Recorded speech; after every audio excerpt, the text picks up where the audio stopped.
When it comes to offering watches that come with a steel bracelet, it seems there is a wide choice where Casio is concerned. However, there only seems to be a limited choice where both the case and band are made of steel, at least for their standard range. Casio seems to prefer making their cases out of chrome covered resin. The MTP-B185D, a new steel case analog model, has been on release in Australia and Asia for the last 5 months and has only just been released in the UK as of the time of recording. Judging by the comments left on watch review videos, there does seem to be a high demand for new steel cased Casio models. So with that, you would think that Casio would have stepped up their marketing when this steel case model was released to the rest of the world. But the release of this model seems to have been a low-key affair, and that's a shame because this watch is one of the best built standard Casio watches I've come across in a long while.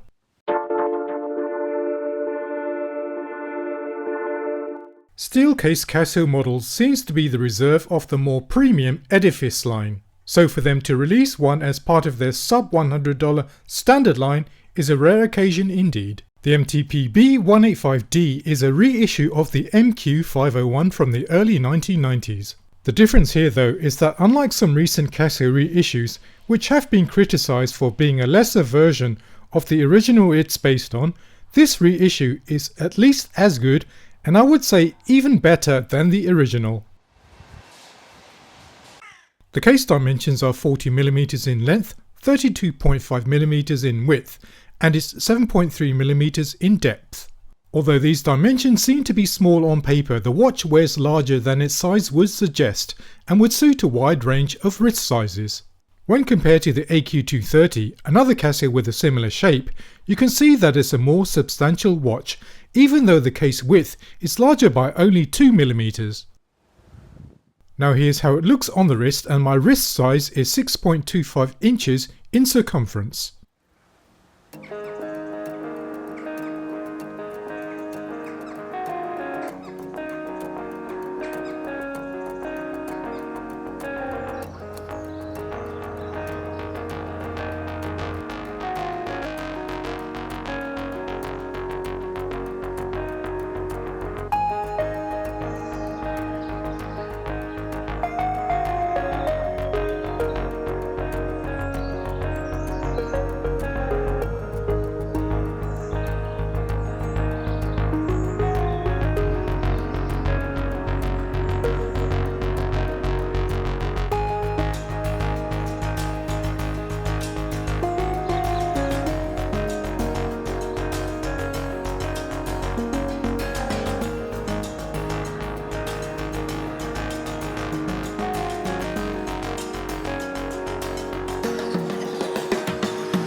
Before we turn to the build quality, I want to appreciate the aesthetics of the watch, and the square-shaped case looks so right and perfectly balanced. From some angles, it looks like a classic vintage watch from the 1970s, and yet at other times, it also looks modern and contemporary. The skill of Casio's watch designers was knowing what to leave out from the watch to create this clean aesthetic. The dial design is not overburdened with superfluous complications like a chronograph. In fact, the only complication that you get with a 5436 quartz module inside the case is a seconds hand and a date window.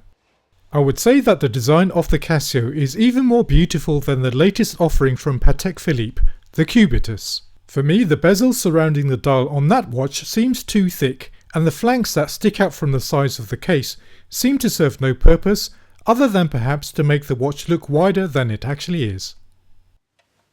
Another wise choice was not to include any lume on the hands. Casio's Neo Bright lume is neither known for being bright nor for being long lasting. Instead, they made the choice to use thin needle hands, which sets a nice contrast against the black mini squared textured dial. As mentioned earlier, the 185D has been on release in Asia for a good few months now, and so it's possible to pick it up for under the recommended retail price. I got mine when I was visiting Hong Kong recently, and it cost the equivalent of €50. Prices in other markets will vary. There are 5 variants available at launch, 4 of which have a normal finish on the steel and different coloured dials. There is also another that has a black colour iron plating on the steel, though I am unsure whether that's being released in all areas.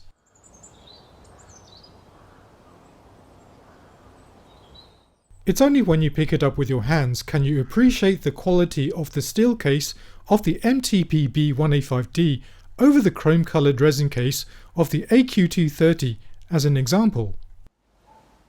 The 185D feels reassuringly cold and robust, as if it's been carved out of a solid block of steel. The AQ230 feels almost flimsy in comparison.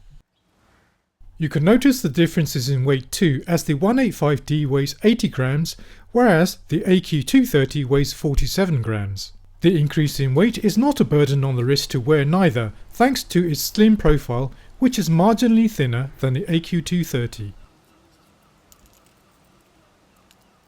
The case comes complete with a fine vertical finish on the front and a mirrored polished finish on the sides, and the mineral glass crystal at the top sits almost flush with the case. Casio haven't specified what grade of steel they are using for the case and band, but I have to give props to them for using stainless steel in this instance. The advantage of stainless steel is that it is corrosion resistant, and any scratches that accrue over time can be polished out. And this brings me around as to why I think the MTP-185D is better than the original MQ501. The MQ501 did have the appearance of having a case made of stainless steel, but in fact it was made of a base metal such as brass and plated with nickel to give the appearance of stainless steel. And you can see this on vintage examples where the surface plating has become damaged or scratched. At the back of the case is a stainless steel case back that has been mirror polished to a flawless standard. It is a press down variety rather than one held down by screws, so I am surprised that Casio have given it a water resistance rating of 5 bars. Inside the case is a quartz module with a reference number of 5436. Casio uses Myoto movements in their standard range of watches, and this one has an accuracy rating of plus or minus 20 seconds a month. And I don't know if Casio have stepped up their quality control, or whether it's because I got lucky with this watch, but the seconds hand hits every single marker accurately. The module also features a hacking mechanism, which means the seconds hand stops when you pull out the crown to the second position for time adjust.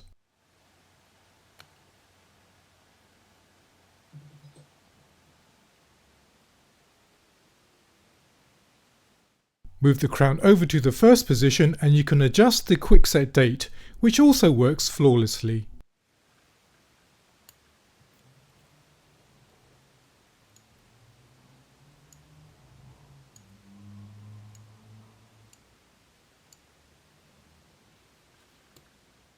What would have been nice is the inclusion of an end-of-life battery indicator where the second hand moves in 2-second increments, but unfortunately that's not included in this module.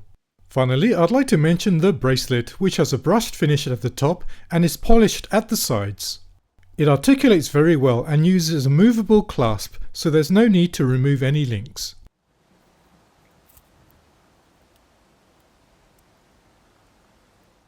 Another steel-cased analogue from Casio worth considering would be the MTP-B185D. It has a similar price point but comes in a wider variety colour of dials. I'll leave a link to that video if you want to check it out, but for now please press the subscribe button. It's totally free and it would help me out a lot. Thank you for watching and I'll catch you next time.